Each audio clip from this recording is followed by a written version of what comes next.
Outro aspecto da relação Deus, ser humano e criação é que a natureza é solidária à nossa história humana.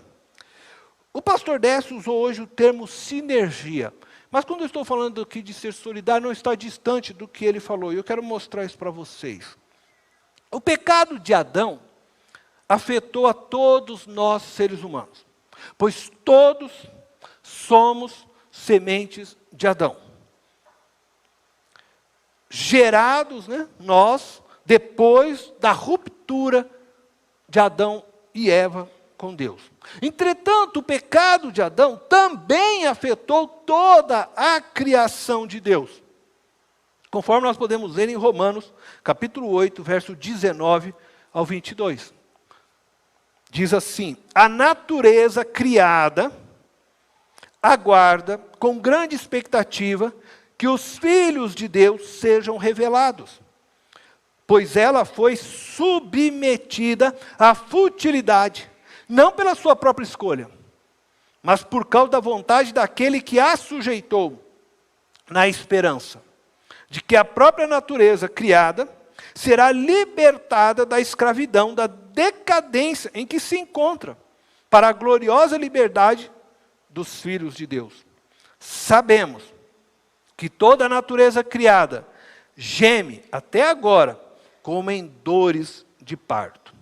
Essas palavras do apóstolo Paulo estão alinhadas com o ensino de Gênesis 3, verso 17, onde Deus afirma para Adão que por causa do seu pecado, toda a terra criada se tornou maldita. Então, a terra está em solidariedade com o homem, sofrendo e gemendo por causa do pecado do homem. E é isso que o texto está nos mostrando. A natureza participa dos efeitos da queda conosco. Assim também ela participa na construção de nossa história ao longo dos anos. Isso eu acho muito legal, assim, muito bacana se a gente prestar atenção na Bíblia. Deus se revela a nós seres humanos por meio dela. Ele faz uso da natureza para nos abençoar ou amaldiçoar.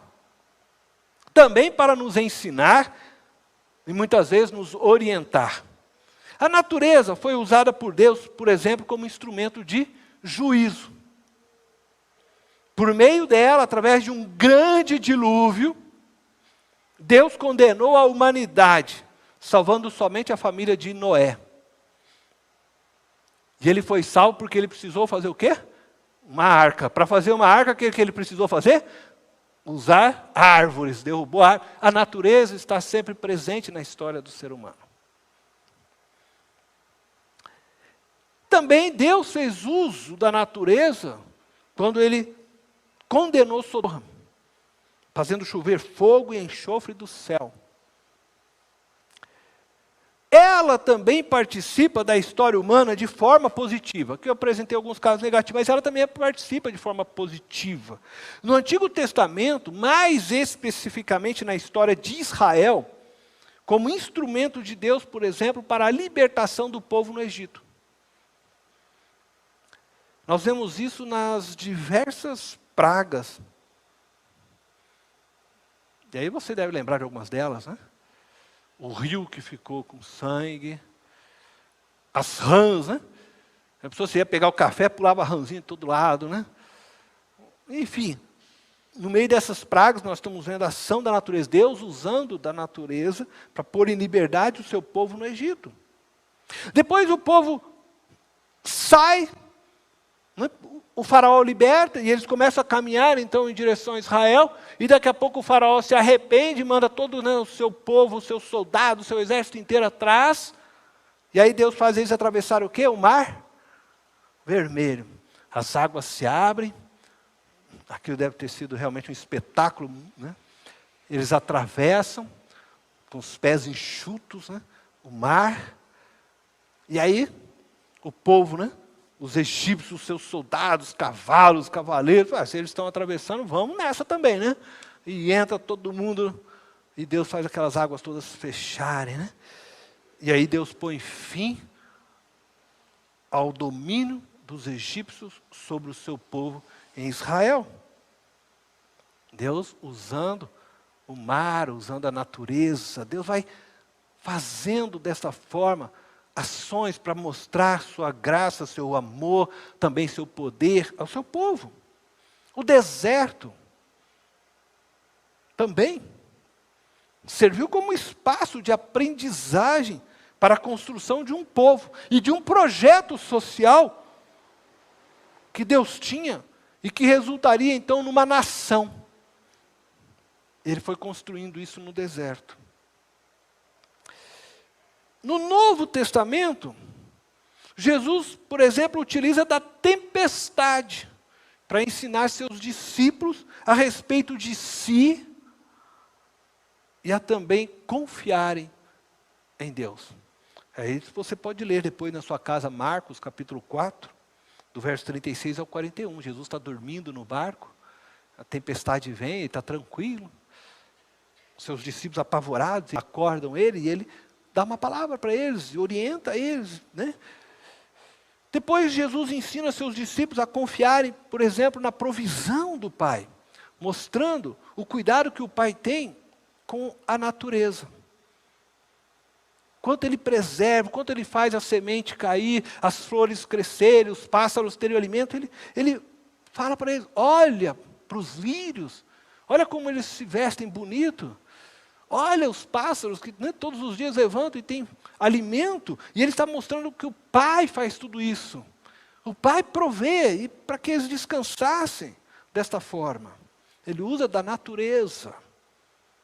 Paulo é libertado da prisão através de um grande terremoto. Deus fazendo uso da natureza. Atos 16, você lê essa história, 25 e 26. Então eu creio que é inegável que a natureza é instrumento de Deus presente em nossas vidas como seres humanos. Neste sentido, ela é solidária a nós, por participar conosco da nossa história. Ela participa do nosso sofrimento. E a natureza criada geme, segundo o apóstolo Paulo, até hoje, está sofrendo junto conosco até hoje, aguardando a nossa completa redenção, como disse então o apóstolo Paulo, para que quando for completada a nossa redenção, ela também seja redimida. Então ela está junto conosco também na expectativa da manifestação da glória do nosso Senhor Jesus Cristo, solidária em nosso sofrimento, solidária conosco também na hora da vitória. A natureza, ela é nas mãos de Deus instrumento para nos ensinar, corrigir, punir, orientar ou nos abençoar.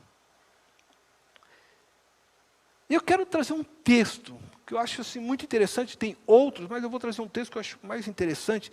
Ela é de tal forma solidária a nós, seres humanos, que os profetas, Amós, Oséias, eu vou ler o texto de Oséias, denunciavam a corrupção dos governos, a ambição dos homens, apresentando a falência da própria natureza. Veja só Oséias capítulo 4, eu quero chamar você para prestar atenção neste texto, verso 1 ao 3. Oséias 4, verso 1 ao 3. Diz assim: Israelitas, ouçam a palavra do Senhor, porque o Senhor tem uma acusação contra vocês que vivem nesta terra.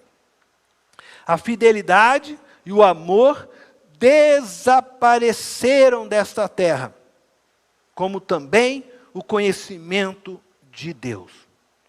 Só se vê maldição, mentira e assassinatos, roubo e mais roubo, adultério mais adultério. ultrapassam todos os limites. E o derramamento de sangue é constante. Por causa disso, agora preste atenção, por causa disso, da maldade então que ele havia citado, ele diz: a terra pranteia e todos os seus habitantes desfalecem, os animais do campo, as aves do céu e os peixes do mar estão morrendo. A ganância do homem, já naqueles dias, estava trazendo morte às espécies existentes. A ganância do homem está diretamente ligada à destruição da natureza. Na medida que a maldade do homem cresce, a natureza geme ainda mais. É o que está nos dizendo e mostrando esse texto. A natureza é solidária com a nossa morte, como ela será com a nossa ressurreição.